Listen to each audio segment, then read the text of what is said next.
This is the Straight Up Breakdown Podcast. Exclusively on the Herd App Media Network. Tell it to me straight up.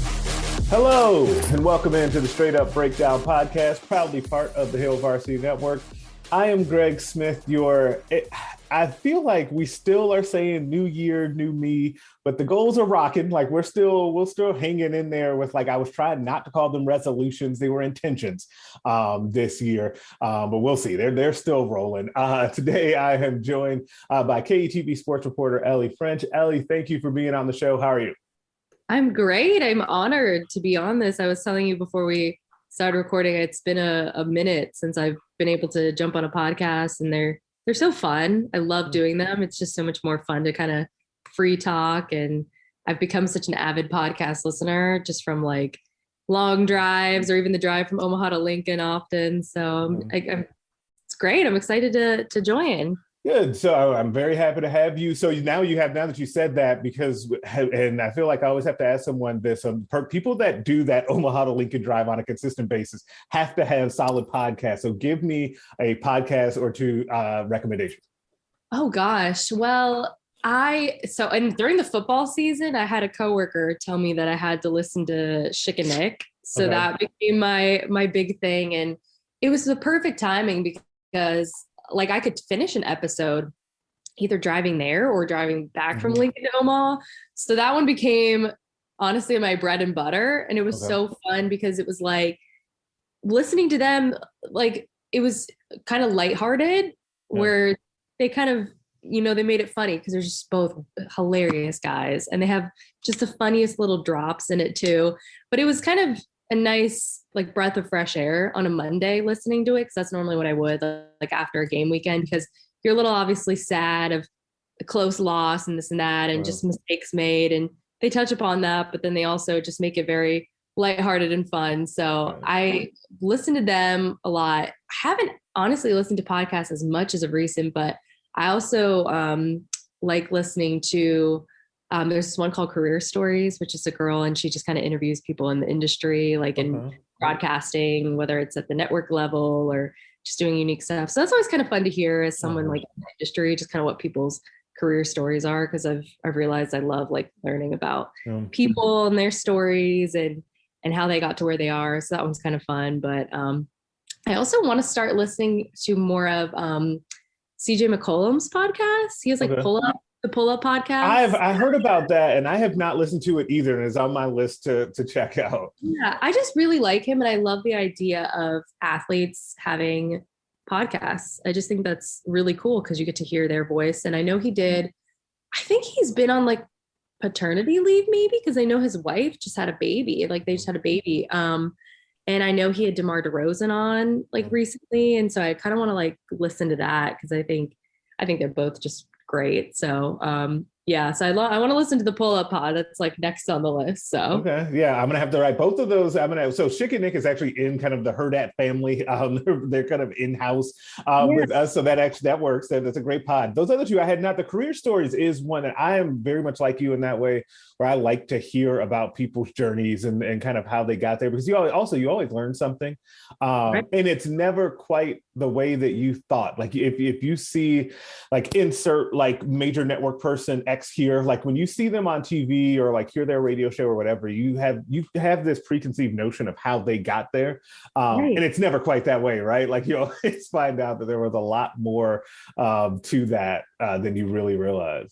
Yeah, no, it is cool, and you get to hear kind of their just like the small stories of maybe just like interactions they had or certain things that didn't go their way in the career, and then like what they learned from it. So that's always inspiring because nothing's perfect. And so it's fun to hear from them and like how they overcame certain adversity or just obstacles in their career and got to where they are. And so I just feel like I'm one of those people that gravitate toward like also reading like biographies and autobiographies. Like I just love learning about people's stories. So it's fun to do that. And I tend to gravitate like towards sports books a ton, obviously. And so, but I actually like, I haven't read any sports ones as of recent, but like obviously a big 49er fan. So I like read Bill Walsh's book last year. And so that was really fun to do that. But yeah, just it's great just hearing about people. People are interesting. It's always fun hearing stories. Right, definitely. Now, each week we have a couple of segments that are mainstays of the show. The first one is called Coach Speak, where we go over something that a coach, player, or talking head said, and then we give you the straight up breakdown of what they meant. Coach Speak to Real Talk. This week is someone who hasn't been on the show in a while. Joel Embiid comes up, which is surprising that he has not been on because he's always saying something. And he had this to say at the most recent 76ers game. He said, quote, "When I look at where we are and when we got most of the team in the lineup, especially me in the lineup, then we are 21-9. That's not bad. That's up there with one of the best records in the NBA. So all that tells me is that we just got to stay healthy and keep doing what we've been doing. I feel pretty good. I don't think we've played our best basketball yet. We've still got a long way to go. We're missing guys here and there that could really help us. There's really no urgency to change anything. I think we've got everything we need. We're going to keep on going, and I'm happy." Let's break that down. So, Ellie, with knowing all that's going on with the 76ers right now with the Ben Simmons situation, what does he mean by that? I feel like it's like straightforward. I don't know. I mean, I don't think it's you look at it and you're like, oh, or you hear it and you're like, that could be a dig.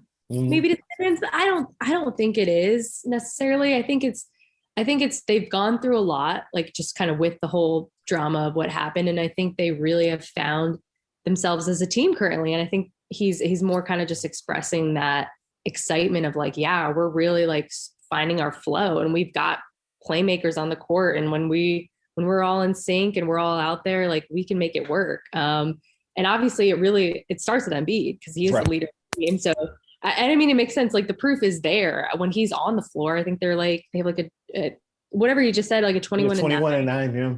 Yeah. So, I mean, the proof is there, like he's on the court, they're better. And it's true because he just does so much. And he's such a big dude too, that it's like, how do you handle him both offensively and defensively? But I just feel like it's more just kind of an excitement of like, at a point, you know, they're probably thinking like, this is a little nerve wracking, like with the whole Simmons situation and the drama with that. But I think it's more just like an excitement of like, I feel like we're really kind of finding our rhythm and hopefully, you know, they can kind of navigate some injuries. Cause I know that Matisse, he's just like hurt his shoulder cause he had that nasty fall in a game. Yeah, that didn't look good at all. Yeah.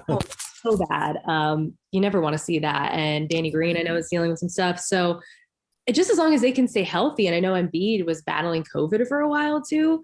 Like really bad. He had the best quote for that. He's like, that John was terrible or something. Like he used a total Philly slang for it, which was amazing. But I just feel like it's almost like a confidence thing where he feels very confident in the team. And it's that excitement of like, we can really make something special and maybe get over that hump.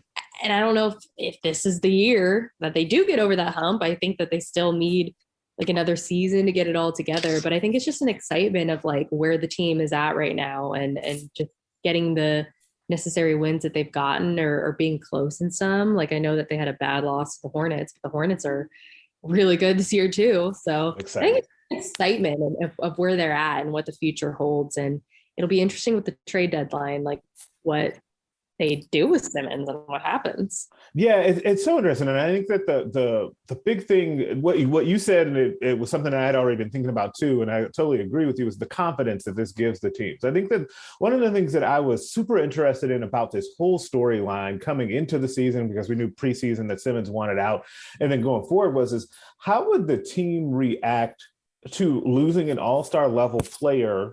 Essentially, like it's so weird to say they lost him because he's still technically there, but he's not there. So basically losing an all-star level player, him saying he didn't necessarily go full James Harden and say that, you know, you guys aren't good enough, or Jimmy Butler in the case of what he did too. But he also didn't come out and say, you know, these guys are great, but I just want something else. You know what I mean? So it's a tough thing. Like, so as a teammate, how do you kind of go forward with your confidence level, knowing that you've still got a job to do and you guys still have really good players on the team? You're still led, your best player is still there, and Joel Embiid. So like, how do you move forward? That was super interesting to me. And it feels like they have found their way in trying to figure out how to make that work. And I think that that's where the part of like, there's really no urgency to change anything. Part of the quote comes in from Embiid. And it's really interesting to me because what had been the big thing that their GM had been saying about the whole situation with Ben Simmons, we've got to get another superstar back to do this. Your star player is basically telling you, no, you really don't. Like, if you get some guys that complement us, then we can also make this work too. And I think that's a really interesting, like, confidence move. Is that actually true? We'll see. Like, is that enough to get them past the Bucks? I don't know. But stranger things have happened. Like, when you have a dominant player like you do in Joel Embiid, and if you actually have other pieces that fit around him, you can go a long way. Like you can really do some stuff with that. No, for sure. And I mean, like Tyrese Maxey's been good for them too. Like, I guess he's kind of filled in that role, I guess, almost of like not having Simmons. But I agree with you. Like the part, like you said, there's no urgency. That's why I'm kind of interested what they do like at the trade deadline, because I don't think, just from like what I was reading, I don't think they necessarily are like trying to deal Simmons and get, like you said, another superstar in return or someone. I think it's more just they're like, okay, let's try to build around what we have and like just kind of see what we can do with Simmons like at that trade deadline. But it is interesting because it's like at first when it all happened, you know, there was obviously going to be this tension and Embiid came out and said stuff about Simmons that was negative. And I don't remember exactly what he said, but then he came back later and I think he said like, you know, that's my brother still, or that's like our brother. And so it's just like, it's hard because it's like family, you know, you go through a lot. They've been through a lot together and stuff, but and like they were the two guys like built up to be the ones that brought that franchise back. Like they were the whole reason the process existed so that they could like get them and then have this work. And you that's a good point though about the family and all the stuff they've been through, because you can think back and it feels like it was a long time ago, but it really wasn't. Like think back to the time of both of those guys having their different injury situations and then fighting through that to be healthy on the court together. And then like it's been a lot. Like it really has been, which is also why I feel like that chapter is over. Like I don't think that there's really any coming back from this. I think that you're going to have to trade Simmons. It's just interesting because Ben Simmons has put them in an interesting position, not just because he is so public about wanting the trade. That's one thing, but the way that his game sets up and the like strengths and weaknesses of his game are so pronounced that it makes it to where he's not a fit everywhere, right? And so you almost have to take him into a situation that team is rebuilding, but then is he going to be happy with that? And then if you're the Sixers, do you want players from a team that's rebuilding? Like it's such a weird situation to make that trade, and it almost guarantees that they're not getting an all-star level player back. That's why I thought that was foolish to begin with, that they would end up getting like Daryl Morey saying we have to have an all-star level player coming back. Like, that rarely happens.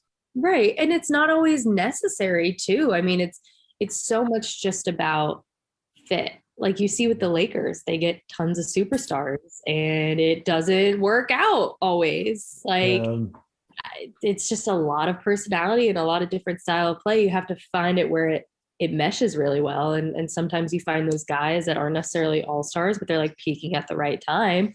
Like Miles Bridges has had a great year and doing great stuff in Charlotte, and you got LaMelo in there, and like all the pieces are just working really well for them right now. But it's just, I mean, like you said, you just look at the Lakers and it's not always like, oh man, like I think people are realizing that now. It's not always a superstar roster. It's going to make the difference. And like when Boogie went to the Warriors, it's like they're unstoppable now. Well, right.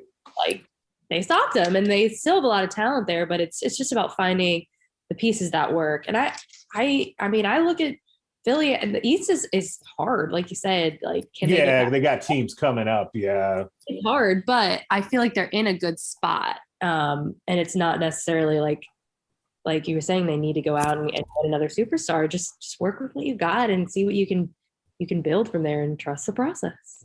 That is correct. Trust the process. A good way to bring that back in. I was going to try to make it through this without a Lakers rant. Actually, I wasn't because spoiler alert, by putting on blast was going to be is Lakers related. But I'll say that for the end. I knew that the Lakers were doing the wrong thing with the Russell Westbrook situation. But the problem is that they wanted to have another big name and a superstar. The guys they needed to get was Buddy Hield, not because he's like some like magical superstar, but because his skill set fit what they needed. And sometimes in team building, and this really goes across life and across all sorts of industries, sometimes you don't need the biggest name, you need the best fit. Right. Like, and this comes up in all sorts of walks of life and all sorts of different sports. Like you have to be able to evaluate fit.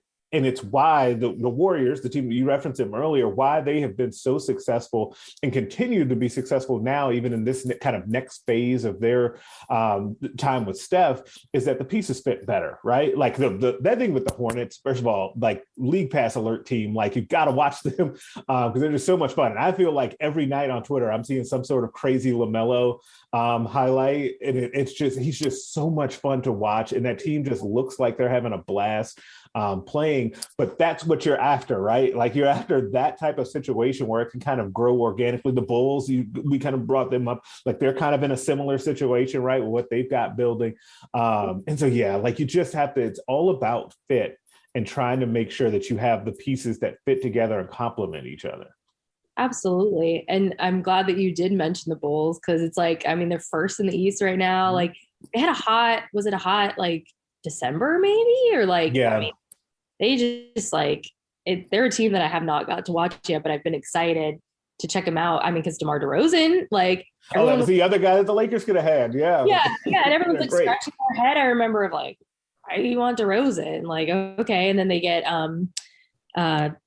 Lonzo, and that like it's worked out. Like it's worked out, and that doesn't necessarily mean like they're gonna win the title this year, but it's like they're winning games. That's what you want. You want to give yourself a chance. So it's fascinating because it's like I feel like you look back even 5 years ago, and like I said, it's like the super team idea, but it's like I think we're starting to realize now it's not always about who has the most superstars on the team. It's just what fits, who's peaking, and what you can work with, and the system and all that. So it's an exciting time though, for sure. Like just with the league right now and just like where certain teams are at, like you mentioned the Hornets being good and the Bulls being good. It's like, seeing the Clay back with the Warriors. I'm super happy about that. We'll see how that goes.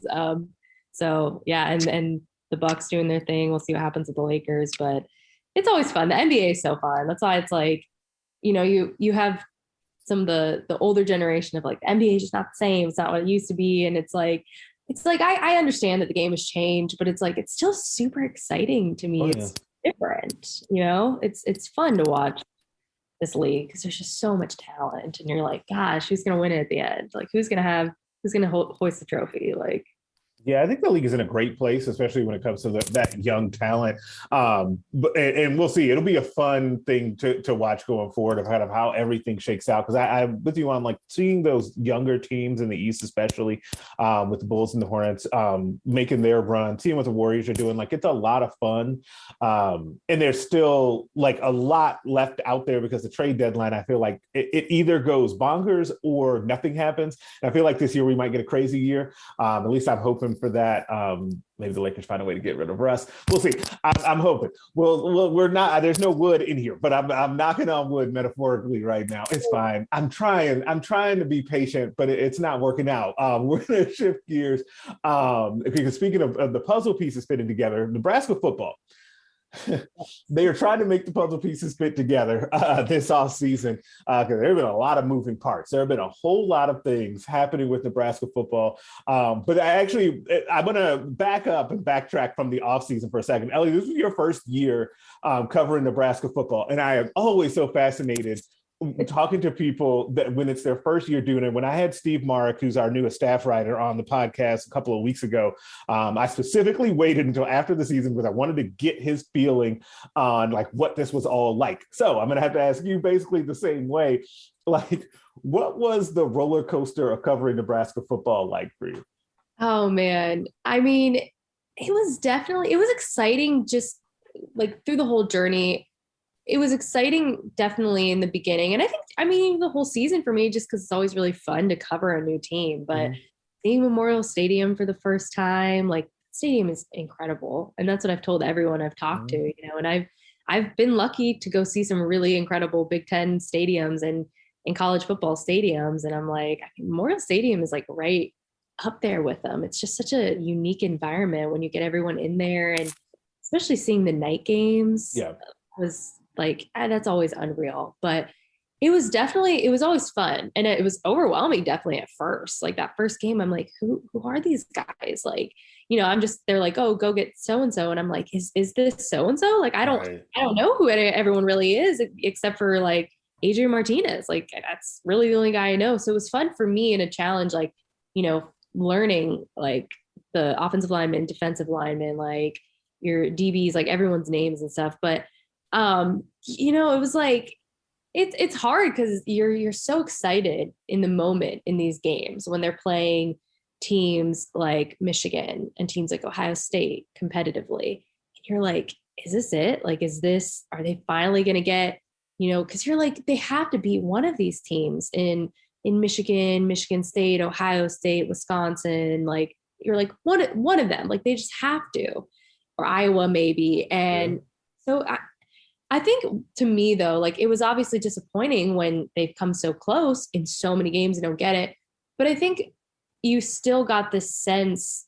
What was like inspiring to me was they just kind of kept pushing through, and it's hard, you know, like players and coaches are asked each week, like, what's going on? Like, why are you not getting over that hump? And I think they're scratching their heads too. Like they're like, I don't know, we're trying to figure it out kind of thing.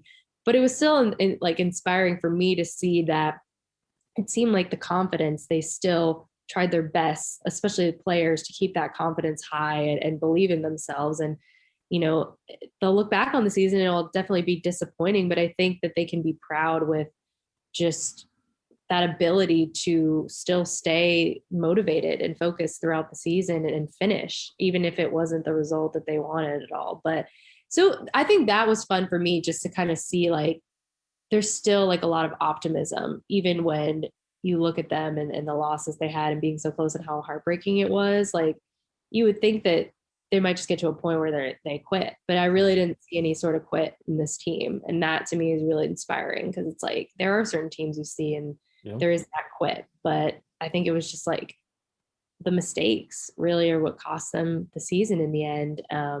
But that's what makes me excited about this next year, is just like that optimism. And I know obviously we're going to be missing a lot of guys that I wish could have had a couple more wins this year, because it's like they just played their absolute hearts out there. And so, but yeah, it was definitely fun to cover them. And I just wish that they could have made a bowl game or something. That would have been fun. Like I'm like, that's baby steps. Like, let's see if they can get to a bowl next season. But it was really fun for me to be back and cover the Big Ten and all that. So yeah, it's tough to see. Like on one hand, it's really tough to see, like on a human level, people go through what this team went through over this last season, especially once you get like to know a lot of the players, and and especially kind of because of my role of doing recruiting, like I get to know these guys like way before they become known to basically everyone else, right? And Adrian Martinez isn't the best example, because when he first burst onto the scene, like he's a quarterback, so everybody was known, but like I knew him from like the moment Nebraska started recruiting him all the way through everything that happened, to see that whole ebb and flow. And like you said, to not see those guys have that success just on a human level is tough. To not see them have it because of like the repeated mistakes was tough as well. And it's hard because on one hand, as I've said often on the show, that is a coaching issue in my mind. And it's something that either you're like allowing to happen or you're not, or you're coaching it to happen, right? And so you have to kind of figure that out. And I think that that's where it's perfect to kind of think about what's happening now with the team and all of the transition that they're going through. I think there's a lot of kind of net positives with what's happening, because one of the things that I like to kind of think about with coaching staffs and kind of putting them together, we were talking about the right fits, right? And the right pieces when we were talking about the NBA. That is very important when it comes to building a coaching staff. And I think that one of the things that this coaching staff maybe lacked and didn't have enough of, especially on the offensive side of the ball, was enough voices to be able to challenge Scott Frost or be able to bring strong ideas to the table. And I think that we've all kind of been in situations in workplaces where you see that, right? Where you see or have a manager or a boss where that person likes to put their ideas out there and they like to have everything kind of go their way. But then if they're challenged, don't like that so much. And you have to, I think, to be an effective leader, I think you have to have a little bit of that give and take, right? Like, I think that you have to be able to accept those ideas. And either not everything like that is an attack, right? You have to be able to take that feedback and say, maybe Mickey Joseph has a better way of doing whatever, right? Maybe Mickey Joseph has an idea of how we should be going about recruiting, and maybe I should take that. Maybe Mark Whipple has an idea about kind of in-game adjustments or game planning or what have you. Maybe, new running backs coach Applewhite, maybe he has an idea of the type of running back that we're going to need in this conference. All of those things, right? Like, I think there's a lot there of trying to mold that staff. And that's where I'm kind of really interested in what's happening right now. The transfers are the transfers. They're going to have to hit on a bunch of them because, like you mentioned, with losing so many of those guys and guys that have played a lot of football, right? Like, you're losing some guys. Like, when you just start ticking them off, like you got Damian Daniels and JoJo and Cam Taylor-Britt, Adrian, we talked about Cam Jurgens. Like, we can keep going. Like, right. Those guys started a lot of games. So you're going to need those transfers that have played college football elsewhere to come in and hit the ground running. And there's just a lot of stuff that we're going to throw it into the pot to hope that it comes out well. You hope for them that it does. But boy, that's a lot of stuff. Yeah. I think, though, you hit the nail on the head with it really does start with getting a good coaching staff, especially the way that this last year went. And, once the season ended, since it ended early for Nebraska, we're all kind of antsy, just sort of waiting for like, all right, when's that? You knew the offensive coordinator was going to be the first one that they needed to answer. Like, who's the new OC going to be? And what's his role maybe going to be, which we'll kind of have to see as the season goes on. But it's like, it really started with like Nebraska just needed to get a good coaching foundation in there. And I think that they've done a phenomenal job with it. I mean, getting Mark Whipple as the OC was huge because it's like you said, you need coaches in there that are going to challenge Scott Frost in a way where it's constructive for the team. And I think you pick a perfect candidate, an offensive coordinator, and Mark Whipple, who's older and has had so much experience in the college level and at the NFL level with like a lot of elite talent. And he's older and just more experienced. So it's like, it's not like, because Lubick was like one of Scott Frost's boys. Like it's hard. That's tough. That is really tough. But now it's like, and I know that they've had this relationship, but it's different where I think Frost is kind of looking to Whipple for like some of that guidance and will really listen to his ideas. And same with Mickey Joseph with the recruiting standpoint of things. So it's like, it's really like on paper and everything, it just seems so perfect. That's why it's like, oh man, like the season can't get here any sooner. Because it's like, I just can't wait to see how it all kind of flows together. But I feel really good with the Whipple hire just because you're bringing in a guy who's just had so much experience where you feel like Frost will kind of like take that step back, hopefully a little bit, and just like see what that input is with him. And yeah, so it's exciting. They've impressed for sure. For me personally, I feel impressed with the hires. Yeah, I've liked the majority of what's happening. Were you there the day for the signing day, the early signing day press conference where we almost all got blown away? Were you there? No, I wasn't, but I did go back later and listen. I only listened to Joseph and Whipple's, and I didn't even finish fully listening to them, but got like a little, probably listened to about like 10 or 15 minutes of each of them. But no, I wasn't. I wish I would have though, because it was really cool just how they had them all out. Yeah, there. that was super interesting. I really like that, not just from a work and content point of view. It's awesome, but like from just like to be able to get to know those guys a little bit and hear from them. But the reason I asked but it's good because you still listen to it, so it's fine. Like Whipple was different than I thought he was going to be. Like he had been kind of like it to me from afar, like not having met him, but prior to that, it was, oh, okay, he's kind of the older like statesman. He's kind of maybe a little quieter. That wasn't Not at all. really the case at all. And so after meeting him, I have no like hesitation that if he thinks that something is off, he's going to let people know. And because it's part of, there's two things. It's one that like you get a little older, you lose your F's to give, right? Two, because you've like seen so much and he's done a lot and accomplished a lot, things don't rattle him the same way, right? And I think that is something that will be like largely valuable to the staff when it comes to like a lot of things, but game planning and especially in-game situations. Like I think the Frost factor of being able to listen and kind of being able to take that feedback and say, okay, this guy's an authority on offensive football. So that makes that to me, I think of all the things going on, I think that the offensive coordinator and Frost kind of pairing and how that relationship works, I think it's just so interesting. And we're going to see kind of how that ends up playing out in practice once we get going here. Like before we know it, spring football will be here. I think it starts the last week of February. I think I'm not 100% sure they've announced that, but I think that it's the last week of February is I think that when that's going to happen.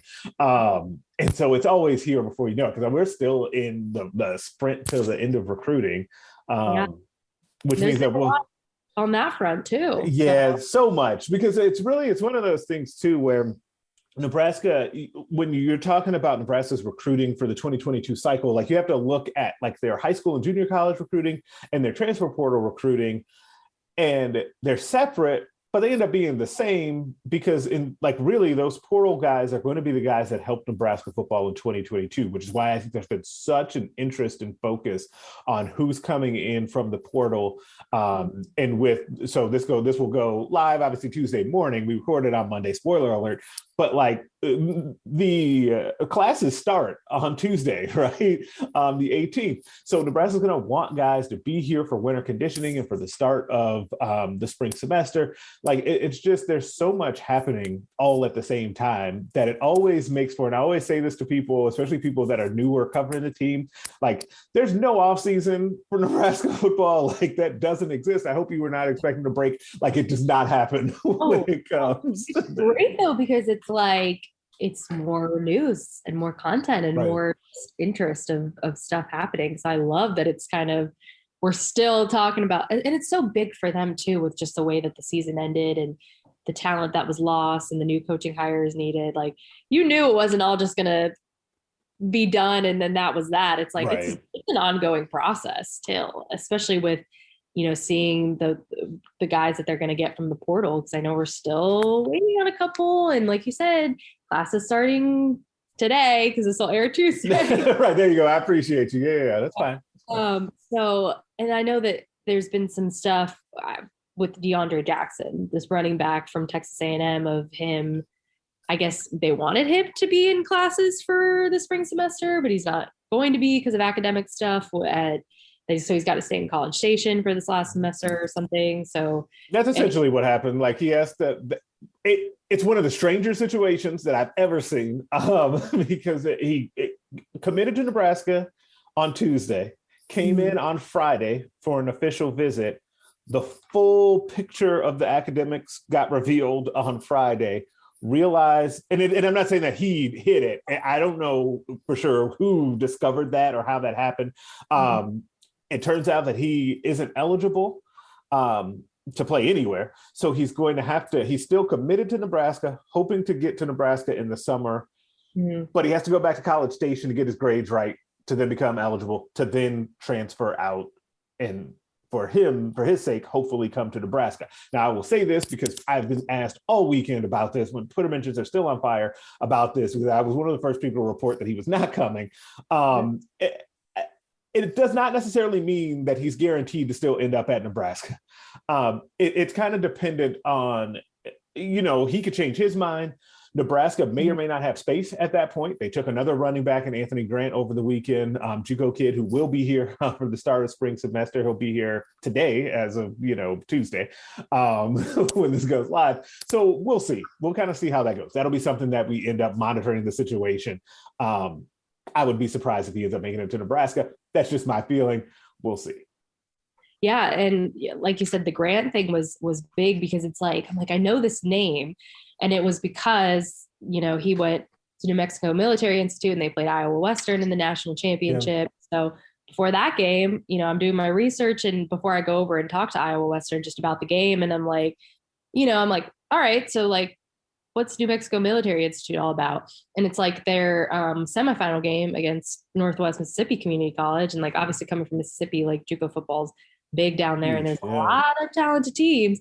And I just see that Anthony Grant ran for like 438, 28 yards and 5 touchdowns in that game. And it's like, whoa, like that jumps out. So that's obviously a big talking point to ask the Reavers about. And they were, Strohmeyer was like, yeah, this whole week we've just been like 428 yards or however many, like, to the guys, because they're like, he's coming. Like, right. So I mean, on paper, it's a big get. I haven't really like analyzed him too much as a player, but I mean, it seems like a solid get. It seems like exactly what you wanted, to tap into the JUCO, to tap into the transfer portal. Like that's big. You got to get guys that have had that experience. So I hope that it really, like, the talent transcends, I hope, to the Big Ten, because it seems like on paper and film, a little bit of film that I've watched with him, like, it's very good. So right, yeah, and I think that Nebraska needs to, as he was the 6th scholarship running back, including Emmitt Johnson, who came in,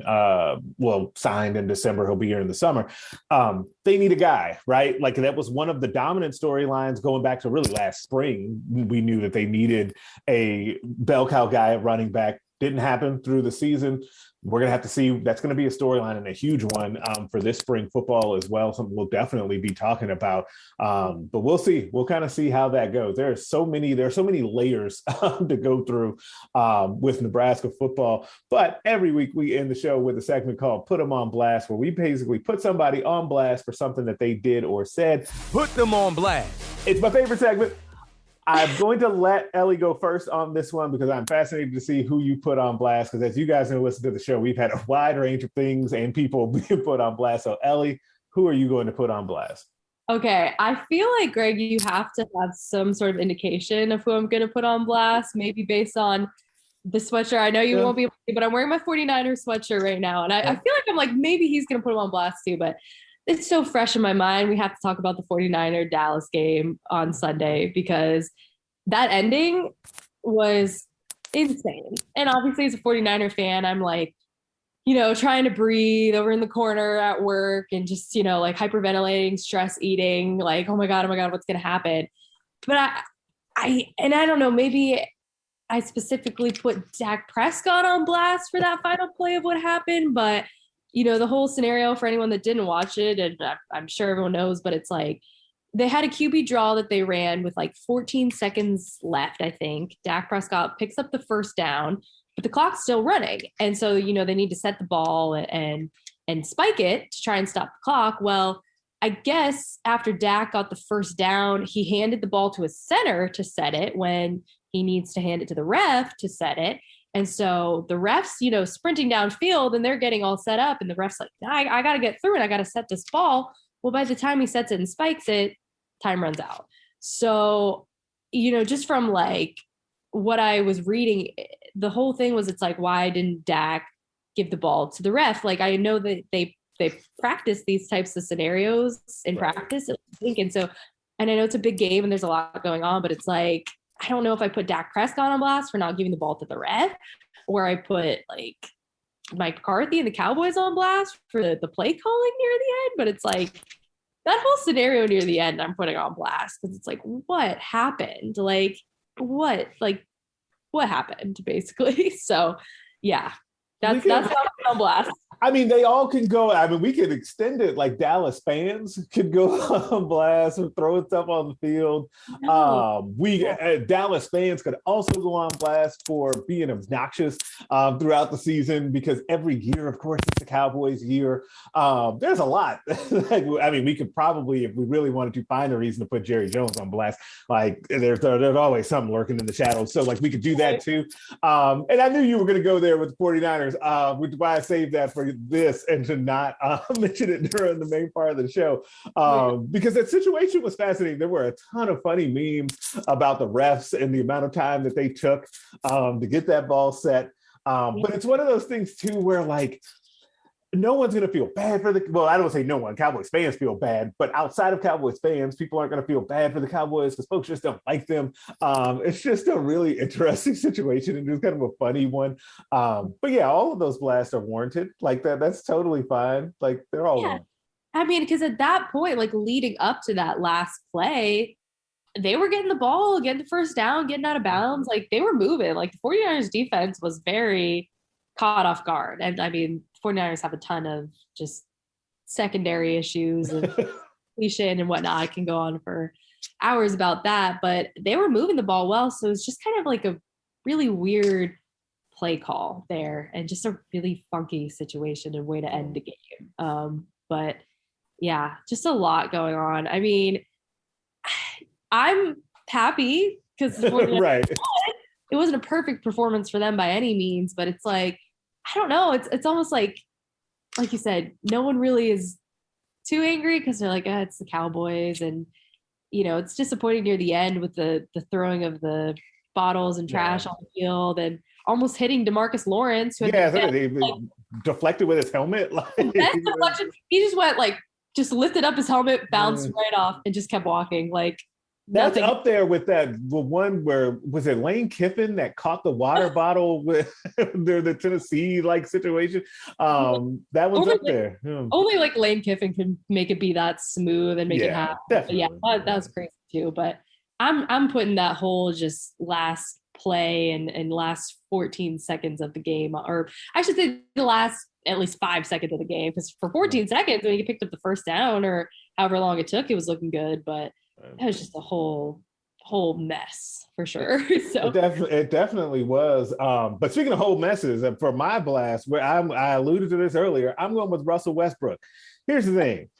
I like Russell Westbrook as a guy, okay? And I feel like there's this running joke on Twitter now, especially within Lakers Twitter, where every time Russell Westbrook messes up, people that want to defend him bring up that he's a family man, which is true. In both cases, yes, they bring up that he's a family man, and yes, he is a family man, so which is great, fine, cool, but I just want you to play better, man. He had the quotes. He had two different quotes recently. One about basketball being kind of secondary because he's just happy to be back around with his family. Again, the family man, which is cool. That's great. But he also had another quote where he was kind of clapping back at Magic Johnson, who said that the Lakers deserve better, or that Jeannie Buss deserved better, and that they were basically playing like trash, which is true. Magic Johnson, the greatest tweeter of all time, by the way. Didn't like him when he was running the team, or I didn't like him running the team, but he's the greatest tweeter of all time. Only person that could ever say, essentially, I need to quit this job because the life of just being Magic Johnson is better than having this prestigious job. That's amazing. And so Magic said that stuff about the team. Russell Westbrook didn't necessarily like that, but he said he was trying to be respectful and say, he's entitled to his opinion. But Magic was right. They are playing like trash. And a large part of that is that the Russell thing just isn't working. Mm-hmm. And part of that is just his reluctance to, and it's not even change his game. It's just his reluctance to even recognize that something is wrong. He just feels like he doesn't even quite understand that, hey, maybe you should not be bricking all these mid-range shots. You should not take them all the time, or you should stop having, 7, 8, 9 turnovers a game, because you just, especially when Anthony Davis out, it's just not going to work in that way. Now he'll come back and having, a top wherever you place Anthony Davis, 7 or 8 player in the world will obviously help the team. But But boy, I really wish that they had gotten Buddy Hield, which would have been the perfect situation. Or even now, it's hindsight, but even DeMar DeRozan, because I feel like DeRozan is also a guy that just would go back to that fit and putting the pieces together, would have been a guy that would have found a way to make it work versus trying to do what he's always done and hope that it all fell into place around him, which is what I feel like Russell Westbrook is doing, which of course everyone warned me about and being excited about the move to begin with. So for all of those reasons and many more, Russell Westbrook has to go on blast.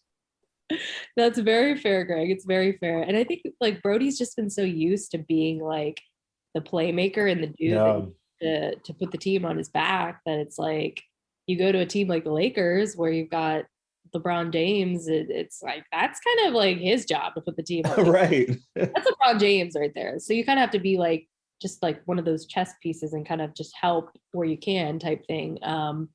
So yeah, like you said, hindsight 2020, but yeah, it just didn't work out, unfortunately. And I still like you, I still really like Russell Westbrook. And that's the problem. That's what makes it so frustrating is that I really like him as a dude. I just can't. The basketball fit is just not there. Yeah. And that'll be interesting, like with the trade deadline, like where he could maybe move. Because do you think they will try and see what they can, or is it? I think it's going to be tough. Like, I mean, obviously, you're going to have LeBron James' blessing to do that, right? And Anthony Davis, and like they're friends.